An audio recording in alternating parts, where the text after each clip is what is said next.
What's up, y'all? What is up? What's popping? How's everybody doing today, man? You already know how it goes. Your boy be back with another video, man. Thank you guys so much for watching, man.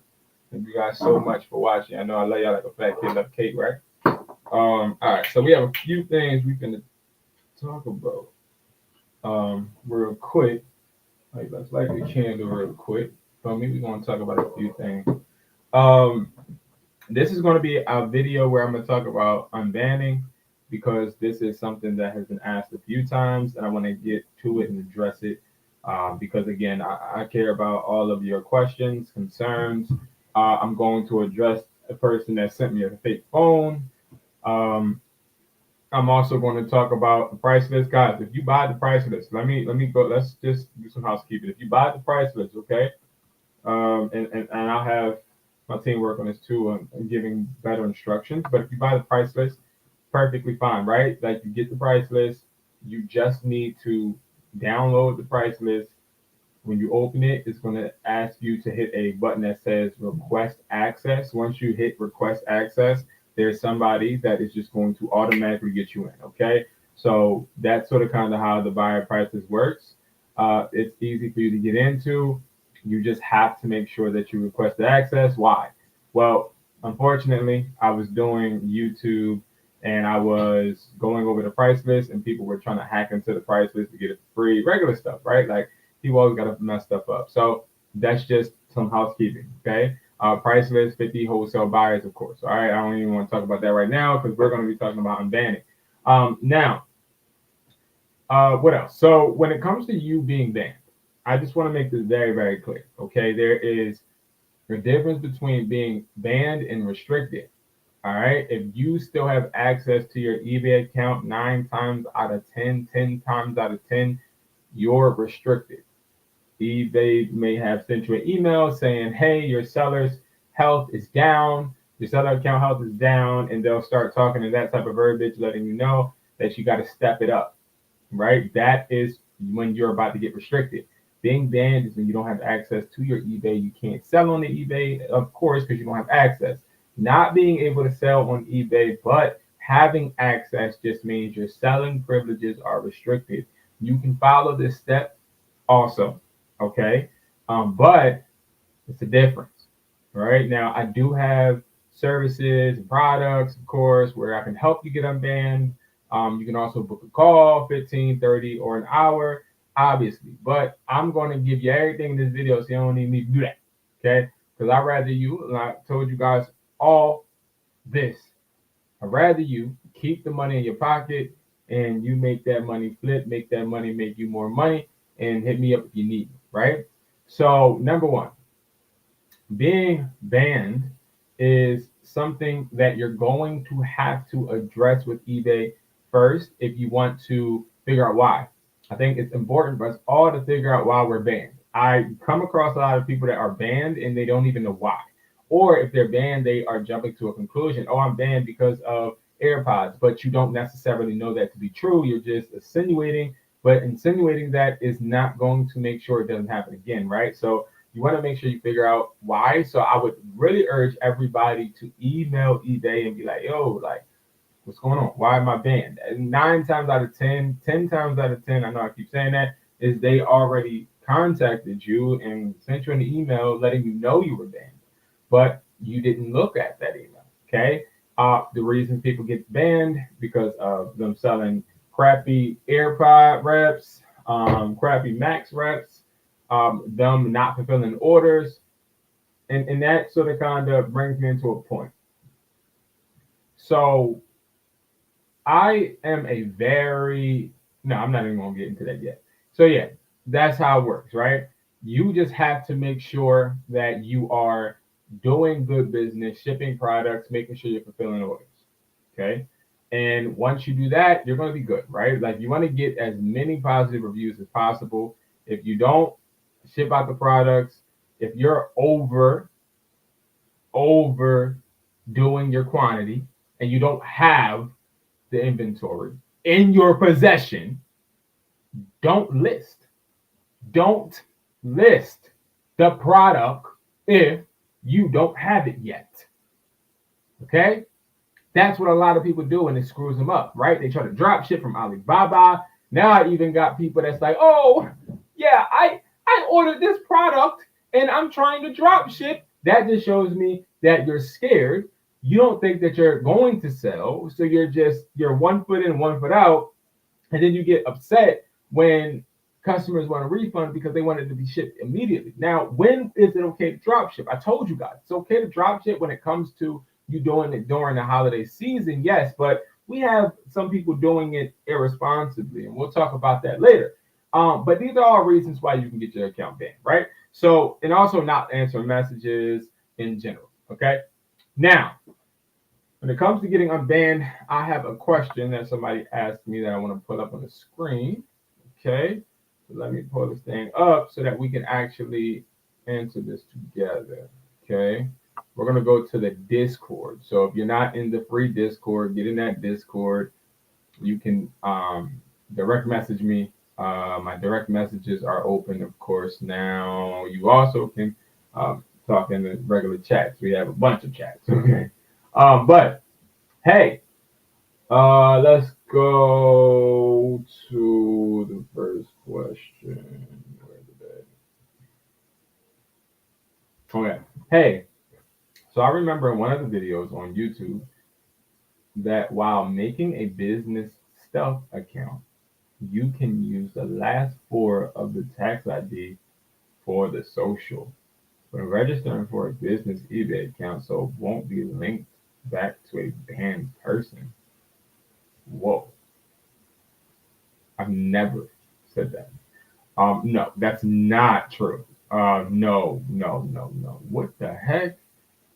No. This is no.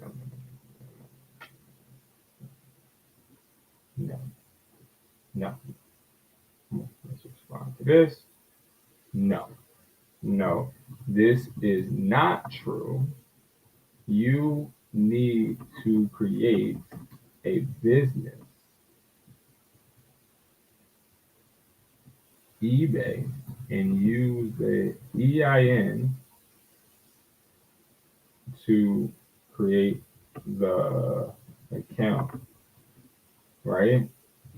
When they ask you for the last four of your social, you must put in the last four. Okay, so when they ask you for the last four of your social, you gotta put the last four of your social in. Like you can't try to be deceiving, right? Like that's not gonna work.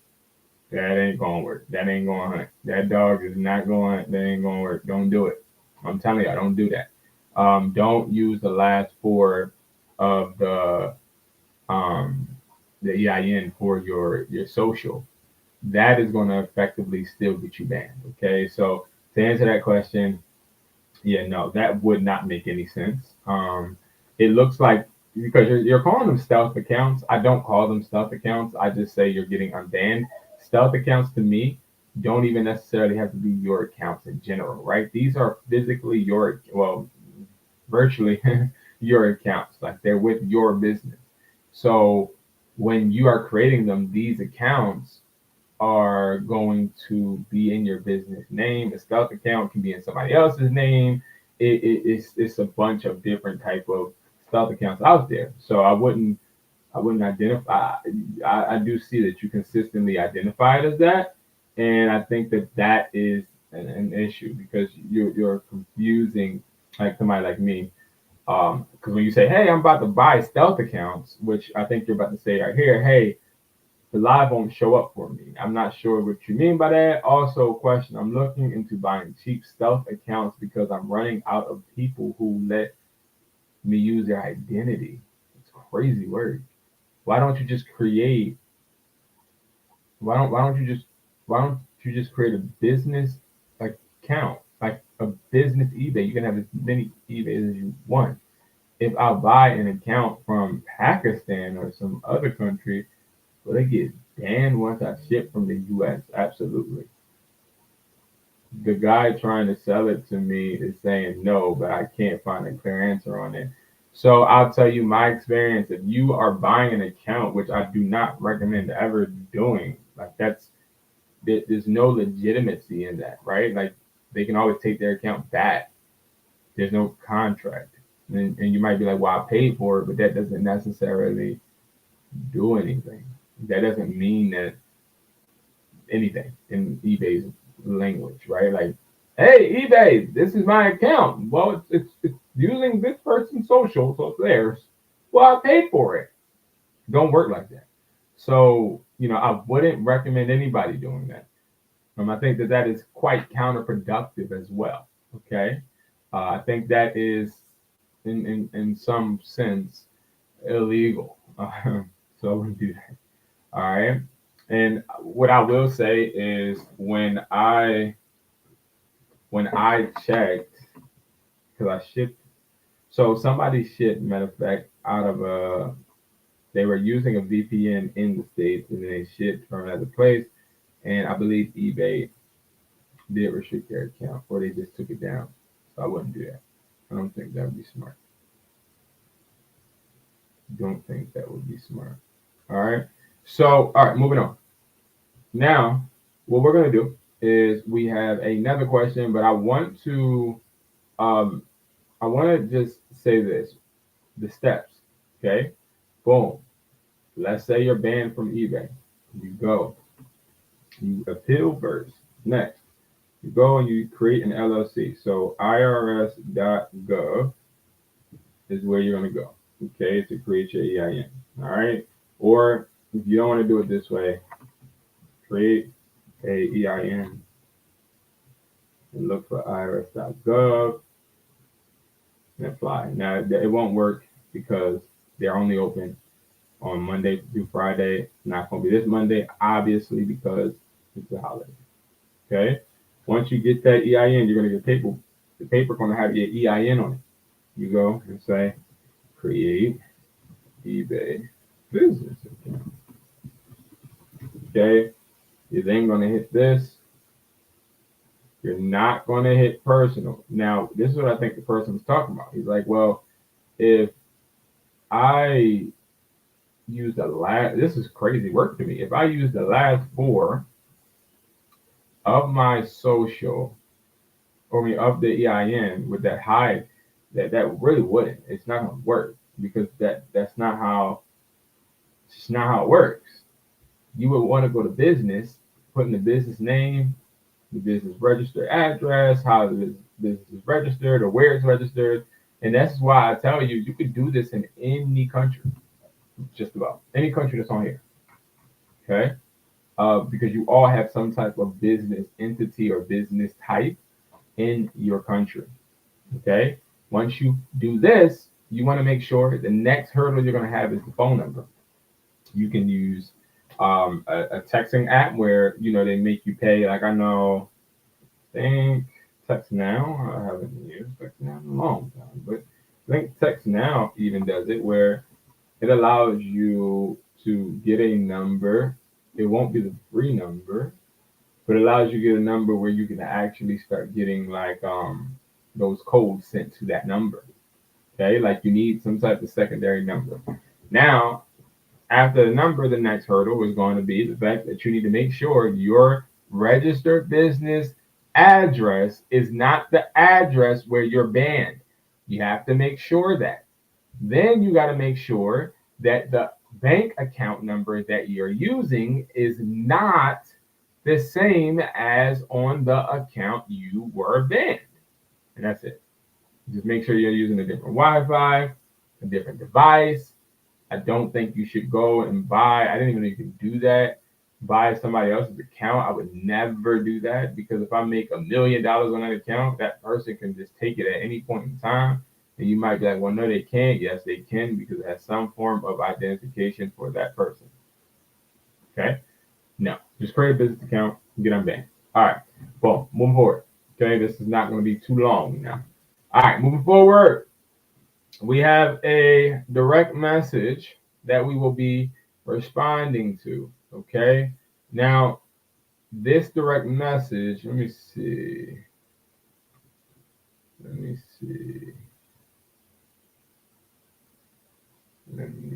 Okay. So this direct message says this, okay? Bet I've been a member since 2018, and I got 12 good reviews and nothing negative, so that should help. Bet I would take your advice and I will start it low. Product bundles, as in buying more wholesale items and adding it to the MagSafe? No. So this person asked me, how can I make sure that I'm making money with these products that I brought? Now, this is where I think it's very interesting. Okay, if you guys didn't watch my Mercari listing live that I did yesterday, go ahead and watch it because it's important. Why? It's important because there's a certain way you have to sit down and list products when you're just starting out. And I do urge people to start low. A lot of us, we buy products and we just want to start making profit. It's not how it works. Okay, just like when you create a business, you're not going to automatically just start making money. Now you want to beat your competition. When you first get started, you are going to be the bottom of the totem pole. You're not going to be really good. You're not going to be somebody that is ranking. You want to make sure you have an unbeatable offer, unbeatable price. Okay, so we want to be just profitable. Okay, just profitable. Now, we're not trying to make $7, $8, $10, $12, $15 yet. So I was telling him to start low, right? So he said he was going to take my advice. Then a couple days later, he says, hey, bro, I had an eBay for 6 years, 12 positive reviews. I brought the MagSafe chargers for $2. So, for $200. So it's $8 a piece. I have it listed for $9.50. So far, no results. I know it takes time and I'm cool, but I'm wondering if you were in my position, what would you do differently? Now, we're going to figure that out, right? So if you're somebody that has MagSafe charger, I don't know why I did that. If you're somebody that has MagSafe chargers, and let's say that you're not making money from those chargers, what would I do, right? Okay. Number one, I would look myself in the eyes and say, hey, why the hell am I just listing on eBay? That's what I would say, right? Like, because I can show you accounts where MagSafe chargers they're selling well. I mean, I've shown plenty on this account where MagSafe chargers are selling great, but we cannot think that just because someone else's results are positive, that ours are, right? We can't judge somebody else's success off of our own. We have to create our own success. So if we were to look right here and say MagSafe chargers, because you got to remember it's the holiday season, which means people are running specials and deals, highly competitive, right? Now, why are you saying that you can't sell MagSafe chargers, but somebody's selling 576 for $29, but you're only getting yours and selling yours for $9.50? I'm just breaking it down, okay? Because you might be like, well, this one is Apple, right? Let's see. Is this one Apple? Absolutely not. This is unbranded. Okay, so here's the issue. Is what does this account have that you don't? You said you have 12 reviews. Okay, that has no relevance. Okay, and they can be all positive. This person has some negative and positive, the majority positive, and he's selling. And it's not Apple. So what I would say is look at your competition, replicate and duplicate what they're doing successfully, and do it. Put it to the price point that they have it. So what I would respond to this guy with is this, right? I'm going to send him this link, right? I'm going to send him this link. And hey, so what I would do is post on I wouldn't say just a different platforms, because you might think platforms, not just eBay. Also, I would do product research and look at what is working. Here is a link to the same exact product you have. This person is selling well. What does this listing have that you don't?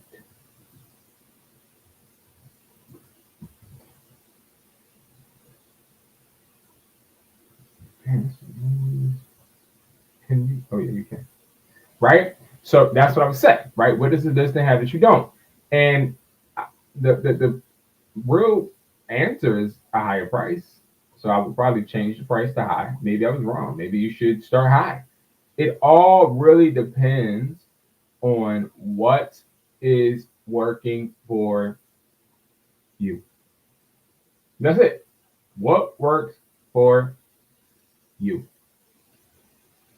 Not what works for me, what works for you. And that is what's really going to help you build, is you understanding that it's not about what works for me, not about what works for June, John, Bob, Tom, Randall, Candle, Samuel. It's what works for you. All right. So we got to start focusing on that. We got to start pushing our focus on, if I was to be listing this product, I would make sure that I have my product looking like that person's. Or if I wanted to go further, I would just say mag save charger. Let's do some product research, right? And then I would go, I see ones that selling great, cool. But I see some more realistic people like me. Because mind you, I haven't saw this person's listing, so I don't know what it looks like. Now, this person's selling theirs for $7.95. We can't beat that, right? $7. So here's the thing. Why are they selling theirs for so low? Now, you got one that's $15, and this is a horrible one. But they sold it. So I think it's more so about understanding how to consistently revise. And I can't revise his right now because I can't see it. But I would definitely say change the profile picture. I would definitely say make sure that you are looking at descriptions and comparing them, prices. Sometimes a low price will hurt you. Sometimes you got to up your price. Sometimes the price needs to be higher. Okay. All right. All right. Cool. Great. Awesome, guys. We're moving along. I don't want to take up too much of your Sunday now. Now, what I want to do is I want to address something. Okay. For those that are watching, but those that will watch.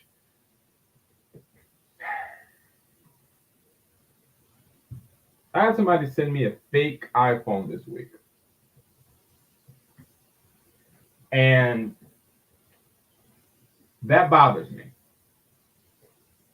And it bothers me because I don't know what the motive was, or if it was by mistake or on purpose. I don't know. I thought it was by mistake. The reaction to it was a bit different than what I expected. But I want people to realize that in business, you have to inspect what you expect. Not talking about this person that sold it to me or tried to sell it to me, but people will try to catch you slipping like a transmission. People will always try to see what they can get past you. People will always try and finesse you, right? And, I think it's really important to realize you can't please everybody. In business, one lesson I've learned is that you cannot please everybody. You can't. You can't make everybody happy. You can't bring everybody to the light. You got some people that will just honestly not like you. They won't like your business. They'll always nitpick. They'll always have a problem. I do not like customers like this. The reason is because we're all trying to get money. And if you're spending the majority of your time complaining, then it shows me you're not making money. And when you're not making money, you become a panicked person. I used to be like that. You know, and I would be a liar if I would tell you that I don't have moments when I'm like that. When people make me upset, I laser focus into those people. I laser focus into, okay, how can I either solve the problem or how can I address it? And that could be a positive or a negative, but when it comes to business, you know, last week my message was make sure you plan.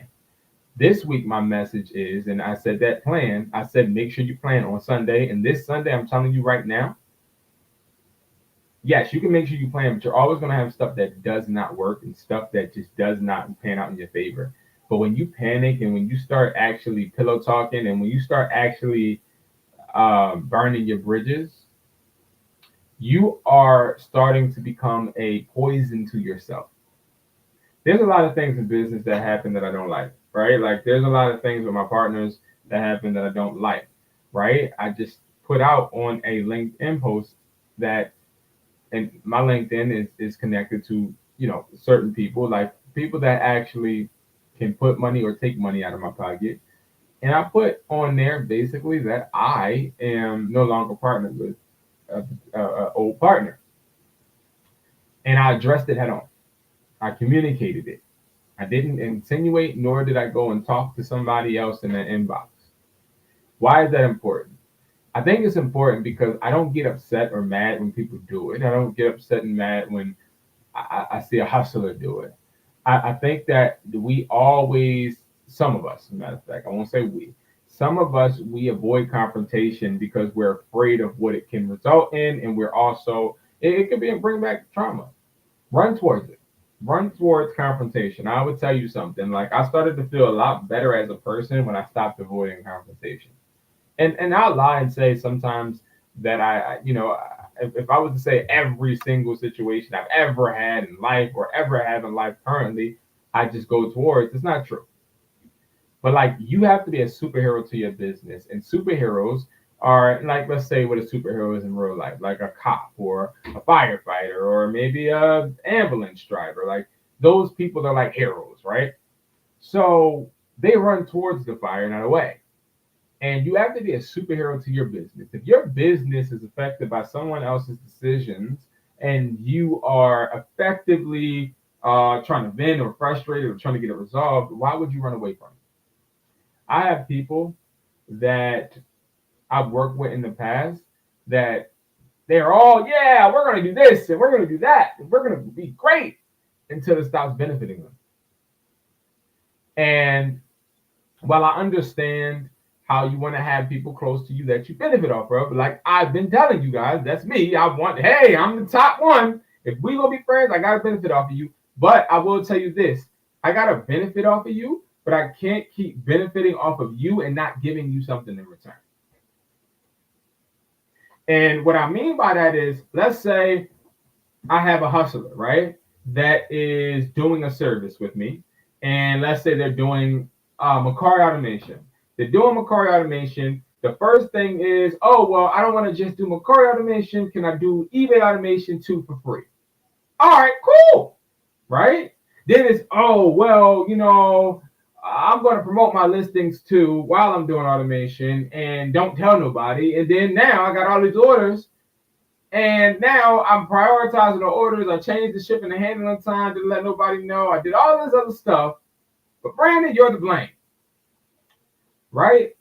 That type of stuff, it creates nothing but more problems because you didn't want to communicate. And I'm using this analogy or this example because it's one that I think a lot of people can resonate with that are already working with me. I have over 78 eBay automation clients, okay? And they all pay $250 every single week. So you do the math, right? I have people that have scaled their eBays to 5 figures a week, some that are still making just 400, some that are making 360. I have some that are making $6,000 a month, some that are only making around like 840, 860, 810 too. So, hey, everybody's ranges because everybody gets different results because everybody puts different things in, right? But I'm going to tell you something that I've realized in a lot of the successful entrepreneurs I work with is they know how to communicate. They don't know everything, just like I don't know everything. Like I'm not an expert in everything. I'm barely an expert in anything, right? I think that I have experiences that allow me to understand. In order for me to be an expert in phone flipping, and in order for me to be an expert in reselling, I had to actually know people that had the time to be experts in certain categories. Prime example, I have 50 wholesale buyers, right? Those buyers are experts at buying phones. I rely on them to give me prices for price lists. But I'm not the expert in price lists. I'm not the expert in knowing market value. I am the expert of gathering it and composing it together. But I am outsourcing to understand what the information is that I need from people that are experts.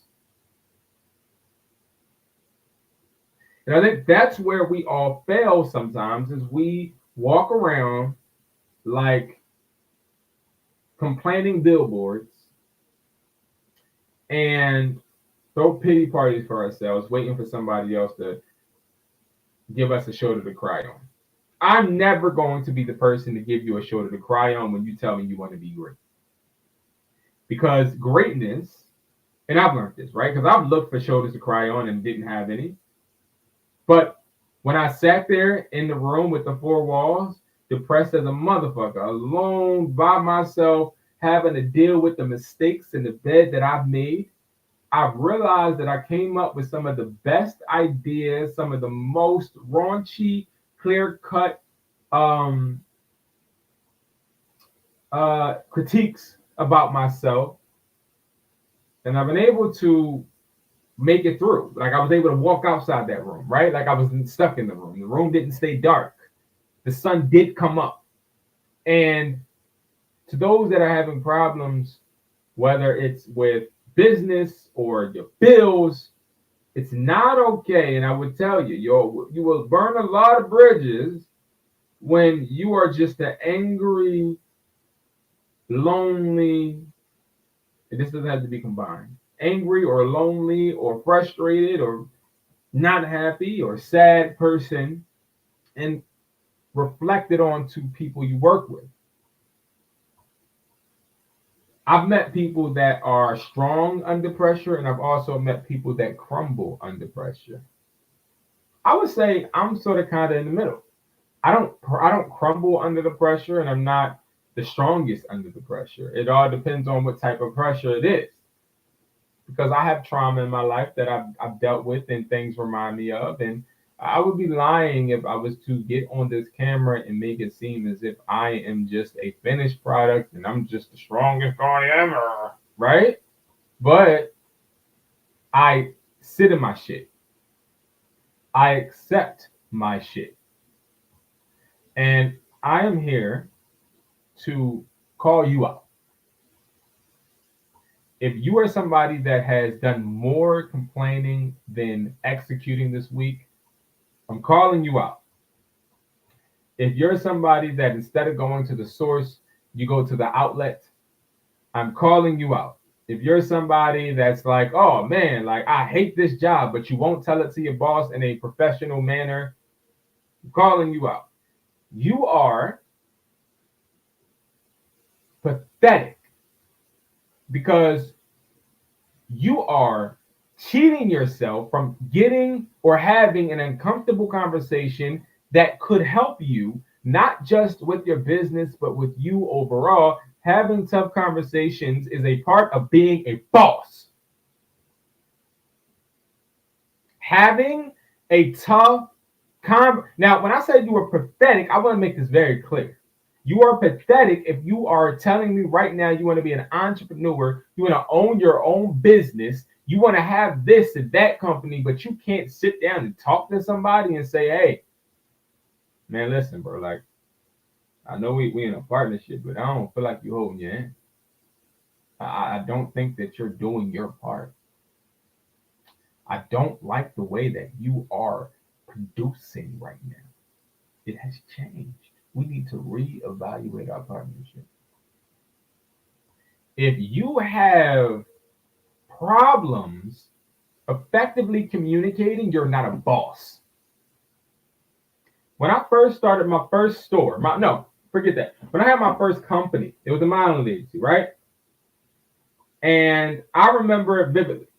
I would have girls that would sit in front of me, and I would be agreeable to a bunch of different things. And even things that I knew for a fact weren't going to work, I would agree with. I would try and accommodate, even if it hurt my business. And that held me back in the long run. In the short term, of course, we both woke up. I mean, we both got up and we both executed our end of the business. The point is, though, is that they had a different motive or insight or outcome than me. So it's very important that you have tough conversations. See a lot of people that aren't willing to even try. Say it again. I see people that are not even willing to try. Let me give you an example of a tough conversation. If I was to be in front of somebody that sold me a fake phone, I would look at them and I would say, hey, I found out this phone was fake. Why? Can you explain to me why you brought a fake phone and then tried to sell it to me? Now you guys might be like, why do you keep harping on this fake phone? I didn't pay any money for it, guys. But if I would have gave that fake phone to my buyer, guess what would have happened? Who would have looked like they were trying to give that fake phone up for sale? Would it be the person that sold me the phone, or would it be me who sold the buyer the phone or gave the buyer the phone? So a tough conversation is, hey, man, the phone was cracked. So it looked like you were able to actually see and assess that there was a phone inside the box. Did you not turn it on? So if you didn't turn it on, but you gave somebody money, what was the point of the box being opened in the first place? Because the other tab on the other end is sealed. Did you not think to check? Okay. Cool. So you didn't think to check. So I'm going to be honest with you. I got to reevaluate our partnership because that makes me uncomfortable. And why does it make me uncomfortable? Because my reputation, my brand is a part of you at that point. And if I don't inspect what I expect, I then am put in a awkward position. This happened to me before. Brought a fake phone, sold it to a buyer. It was a really, really good buyer. The buyer didn't like the fact that I sold that phone to him. I told the buyer, hey, man, like, listen, you should have checked the phone just as much as I should have. The buyer says, oh, well, you know, it was sealed, so we didn't want to open it, and da-da-da. Long story short, I stopped working with the buyer. That's when I learned to inspect what I expect, even if phones are sealed. And again, having tough conversations, because you know what the buyer said to me? The buyer was like, hey, can I get my money back? And I said to this buyer, I said, sure. If I was to give you your money back, I want you to give me a guarantee I want you to give me a guarantee that you're going to give me my money back when I want my money back with a phone. And you want to know something? There was no answer back to that. No guarantee. So that was interesting. And I think, again, tough conversations are they're very hard for some people because people are so content with being was being not held accountable. Did you check your email? An email was sent to you from support.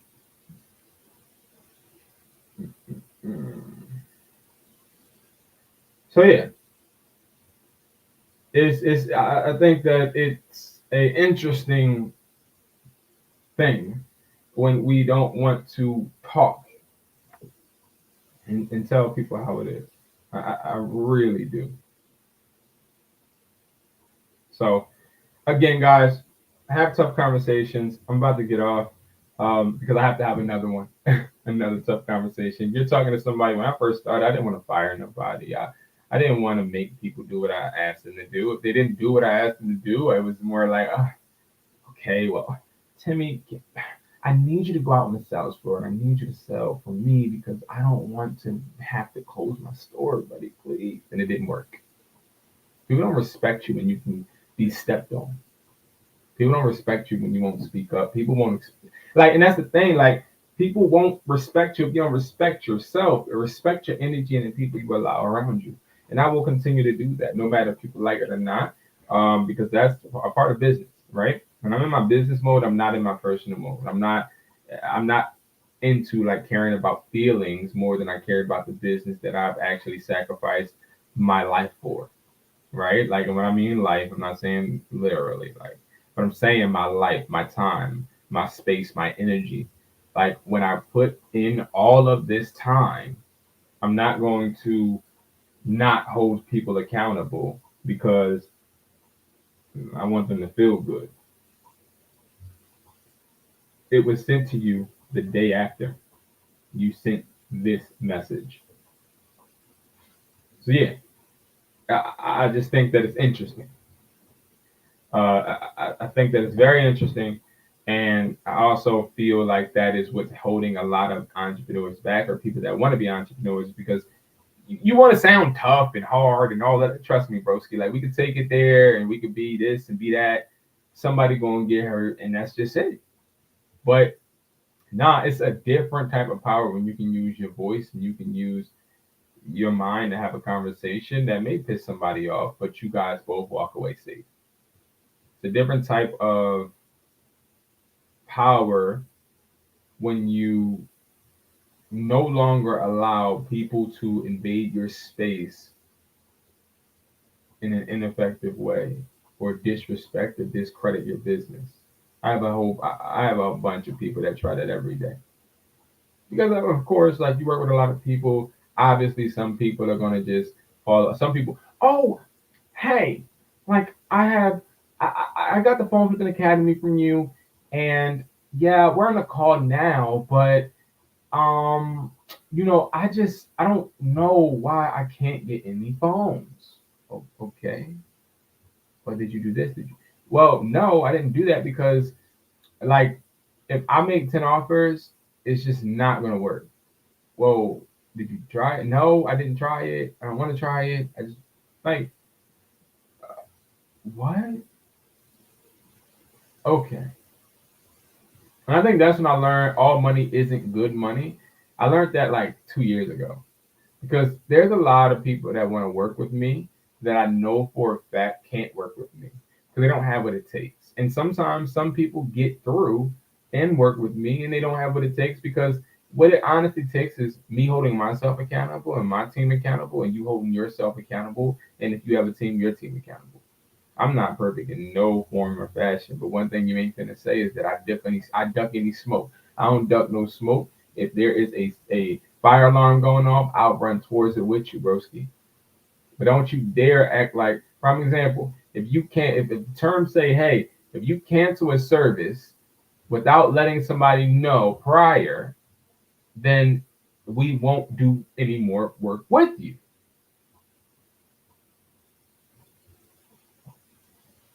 If you order a product with a stolen credit card, we will not fulfill the order. But you have people literally that was, oh, you know what? Brandon, you're just the worst. and I'm gonna comment on all of your profiles and fuck. Like, shut the hell up, get out of your emotions and keep it pushing. You tripping like a transmission thinking that I'm about to really care about what you're saying when, listen, if you do bad business, you do bad business. That's your prerogative and that's what you got going. That's nothing that has to do with me. That's that. Listen, if you do bad business, that's all up to you. That's what you do. I don't do that. I don't do that. And I hold people accountable. If you don't do your part, and guess what happens when you don't get the result? I say you didn't do your damn part, Broski. That's it. But that's it, y'all. I wanted to give you guys that message. You know, I love y'all. I will talk to y'all later. Not sure if I go live today, but I have a bunch of content coming. I'm working, creating the content and getting prepared for this week. I have a few cool things coming up, and I know for a fact I'll be live tomorrow. Tomorrow's Veterans Day. Shout out to all the veterans, of course, and I'll see you guys later. Okay, y'all be safe. And I'll see you guys at the top. There's 2 crowd at the bottom, and don't be one of them people at the bottom that's scared to have this conversation. Listen, if you got somebody that, you know what I mean, they got you messed up, you better talk. You better speak up. Speak up. Speak up, because you want to speak up and have that conversation when you're a multimillionaire and your employee ain't doing what they're supposed to do. You want to speak up.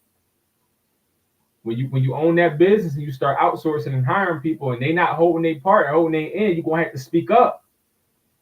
You're going to have to let them know, or they're going to keep doing it. Speak up. You got this. Peace.